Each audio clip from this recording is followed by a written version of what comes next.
Good morning. So for those of you who survived Snowmageddon and have shifted things from Monday to today, thank you for turning out for this. I am Angela Little. I'm the President and CEO of Pennsylvania Family Support Alliance, and it's my pleasure to see you here this morning. For those of you who care about kids, and particularly their well-being and safety, it's a beautiful day in the neighborhood. And let's face it, folks, this neighborhood could use a little good news, maybe. Today, Pennsylvania takes a major step forward in our effort to better protect Pennsylvania's children from abuse and neglect. I'm very proud and pleased to announce that the Pennsylvania Department of Human Services has awarded Pennsylvania Family Support Alliance a maximum 5-year contract in the amount of $2.5 million to provide face-to-face statewide training for mandated reporters on the subject of recognizing and reporting child abuse. In Pennsylvania, mandated reporters are, of course, those professionals and now some volunteers who have responsibility for children and have a legal obligation to report suspected child abuse. They make more than 75% of all of the reports to Childline, so critically important. Pennsylvania Family Support Alliance has had a 20-year history of training mandated reporters. Our face-to-face training recognizing and reporting child abuse is one of but a few curricula that is approved by all departments of Department of Human Services, Department of Education, and the Department of State. It's eligible for Act 48 credits, and it meets the requirements for training under both Acts 31 and 126. In 2014, Pennsylvania Family Support Alliance hired Franklin and Marshall College's Center for Opinion Research to examine the prevailing attitudes and social norms related to child abuse in Pennsylvania. It's important to know what people think in order to know what they need to better do their job. Some of the findings were absolutely shocking. In the state called home by Jerry Sandusky, in the state where on average more than 30 children are killed each year due to child abuse, we learned that in fact only 17% of citizens felt that child abuse was a serious concern. We further learned that only 52% of mandated reporters who suspected child abuse had actually followed through and reported it. And that statistic was further compounded by learning that the vast majority of those 52% who alleged to know what to do when they suspected child abuse were incorrect when they responded and said they would call 911. The statewide research validated what folks at PFSA have known for more than 20 years. Training mandated reporters is money well spent, and it makes a difference. In fact, those who undergo training are 5 times more likely to intervene appropriately and accurately report child abuse. So indeed, it is a beautiful day in this neighborhood, and for each and every neighborhood throughout Pennsylvania where people will receive training and then therefore better protect Pennsylvania's children. We are now really pleased to stand with colleagues and friends who were and remain very, very strong advocates for putting finally the cart before the horse and properly equipping our state's mandated reporters of child abuse with the tools necessary to best protect our kids. PFSA's selection by the Pennsylvania Department of Human Services is a testament to the soundness of our approach, the depth of our curriculum, and the professionalism of our child welfare trainers and staff. PFSA is and has been the gold standard when it comes to the training of mandated reporters on recognizing and reporting child abuse. And while this contract expands face-to-face trainings, we want everyone to know that PFSA also offers online options and Train the Trainer program for employers. So regardless of the needs or the learning style, PFSA has the tools necessary to protect Pennsylvania's children while minimizing liability for organizations. With me today is Jason Koudalakis, founding partner of the law firm Abaum and Koudalakis, a member of the Pennsylvania Task Force on Child Protection. Former Governor Tom Corbett and the General Assembly obviously convened the task force after the Jerry Sandusky child sex abuse scandal. He and his colleagues recommended that Pennsylvania expand and enhance mandated reporting. So it's fitting that he joins us today to offer a few remarks. Jason? Thanks, Ange. Friends, colleagues, Senator Rafferty, Representative Harhart, District Attorney Arnold, and Dr. Lori Frazier, colleagues, this is truly an exciting day for the Commonwealth, where we are finally seeing funding come to the point where it's most appropriately spent, and that is for the appropriate training for those that come into contact with children and who are required to report suspected child abuse. There's no more important task than ensuring that children who are victimized come under the investigative wing of CYS and law enforcement, but also have the resources available to ensure that the healing process can begin as soon as possible. This funding stream begins to close the circle that was opened through the Sandusky debacle.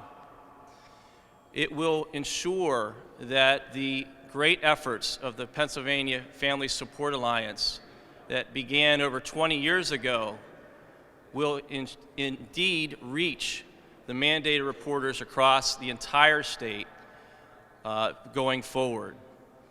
I cannot be more proud of this organization to have been a part of the governor's task force and now be a part of the Pennsylvania Family Support Alliance as they ensure that Pennsylvania heals the wounds that began several years ago. But let us not forget that the Sandusky case is just simply a high-profile case, and that child abuse impacts every socioeconomic corner of the Commonwealth, and it happens, unfortunately, every single day.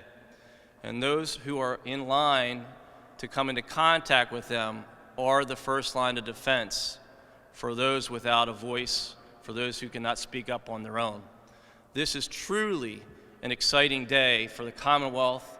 We thank those in the General Assembly.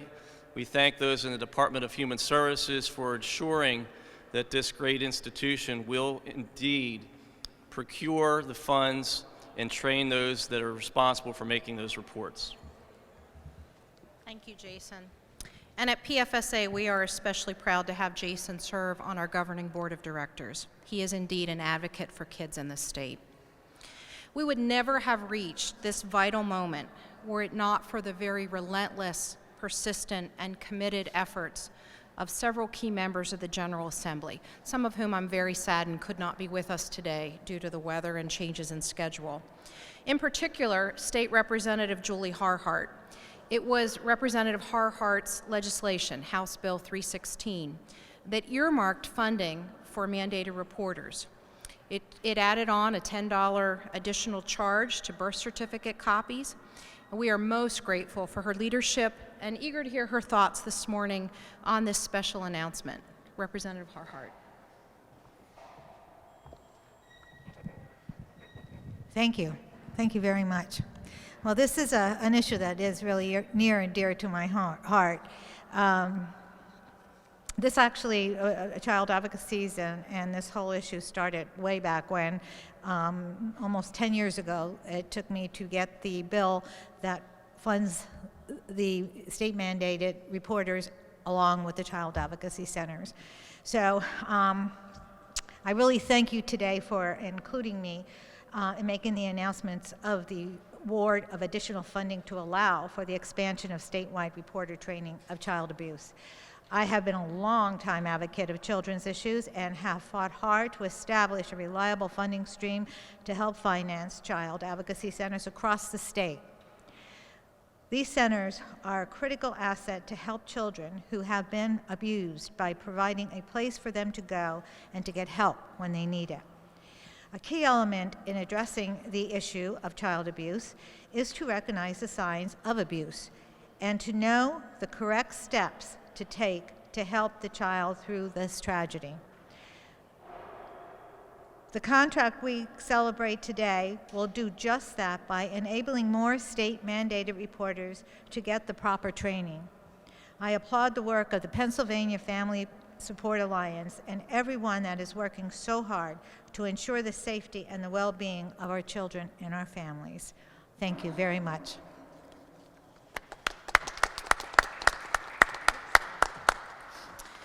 Thank you, Representative.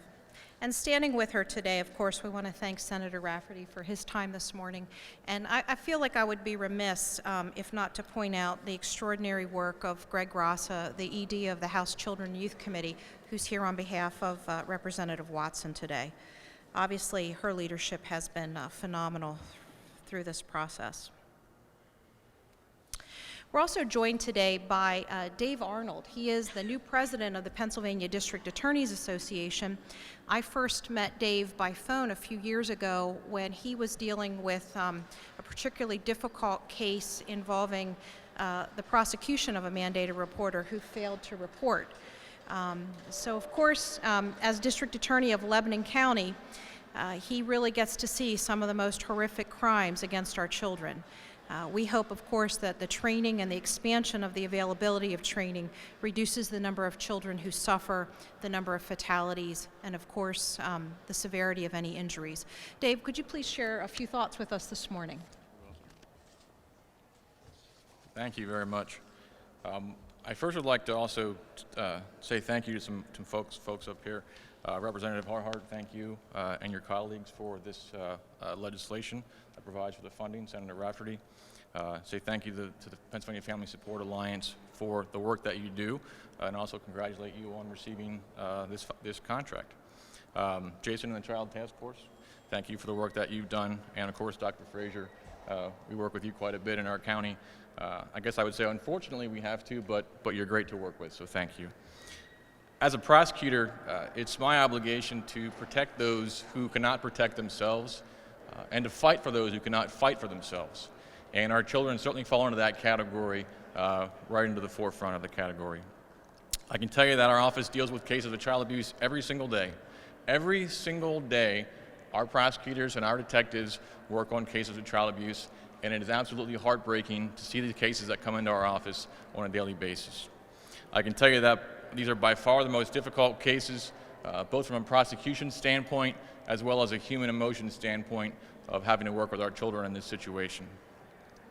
And one case in particular stands out, and it was actually just referenced a moment ago, and that was the death of a 6-month-old baby girl. I can still, unfortunately, picture her in my mind. She died from brain injuries from, we believe, her father throwing her against a wall at 6 months of age. And as if that's not tragic enough, what makes it even more tragic is it didn't have to end this way, because there were signs. There were signs that she was being abused almost from the day she was born until that time when her father ultimately killed her. She had bite marks on her body. She had burns from scalding hot water. She had multiple fractured bones at varying stages of healing, so we know it wasn't a one-time event. And no one did a thing. No one did a thing. Her mother, her grandmother, even healthcare professionals didn't report these signs of abuse until it was too late. The reality is it could have saved her life. She could still be here today if somebody had just recognized the signs of abuse and reported it to authorities in time. Because the truth is, a lot of these cases are preventable. We can prevent a lot of the cases of child abuse that we see. As a prosecutor, I can tell you, we would much rather stop child abuse before it occurs than have to prosecute somebody afterwards. And that's one of the reasons I'm glad to be standing here today and saying thank you to the folks that are up here with me. Because through expanded education and training, more mandated reporters across the Commonwealth will know exactly how to detect abuse, they'll know how to detect neglect, and they'll know how to report it. And it is essential that our parents, our teachers, our volunteers, really anybody who oversees our children know what child abuse looks like and they know how to report it. Our goal as in our communities should always be to report child abuse and intervene at the very first sign that there's trouble, so we can spare that child from more abuse or neglect, as well as holding the perpetrators accountable in the first place. The Pennsylvania District Attorneys Association supports measures such as the one being taken here, as well as others that have been recommended by the Child Protection Task Force. Our job of improving the system is never done. We all know that. But with the report of the task force, the recommendations that have come from the task force, and the actions taken by our legislature in response have really put Pennsylvania in a position of leadership on this most important issue. And again, I say thank you from the absolute bottom of my heart to my colleagues up here, to the Child Protection Task Force, to Representative Harhart and her colleagues, and the Pennsylvania Family Support Alliance for the work that you're doing.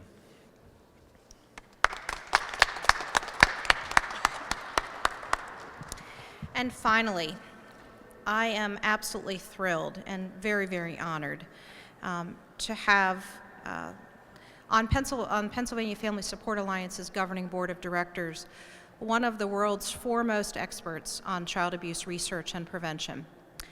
Dr. Lori Frazier is the Division Chief of Child Abuse Pediatrics at Penn State Hershey Children's Hospital. She has trained folks in more countries than most of our feet will ever touch.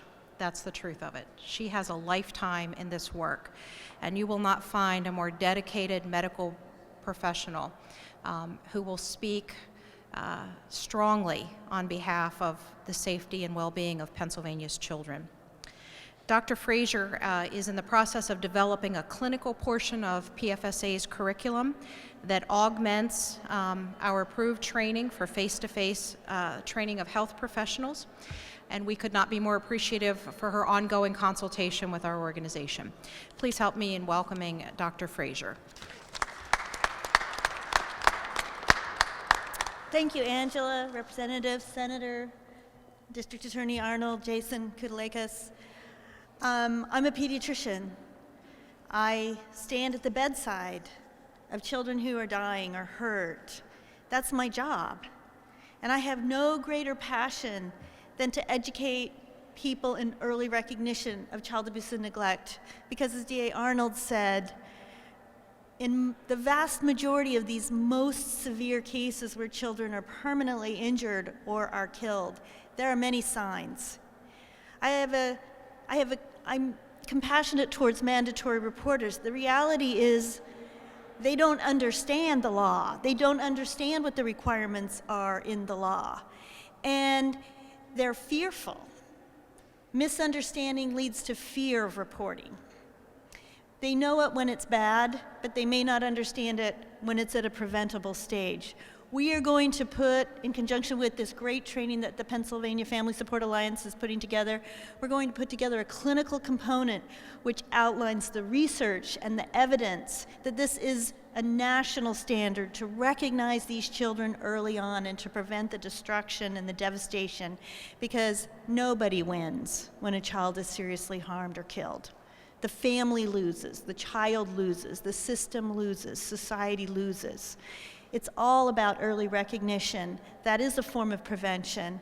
So I want to thank this wonderful group and the Pennsylvania Task Force for providing these resources for this great program. Thank you very much.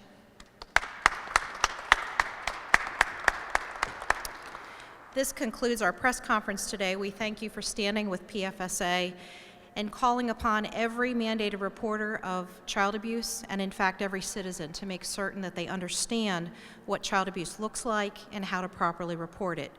After all, really, everyone does have a role to play in protecting Pennsylvania's children. For those of you from the media, we're happy to take any questions you may have. We have a few of our organizational trainers here, we have a few board members, and of course our staff. So we'll be happy to respond to any questions that you may have. Again, thank you very much for coming today.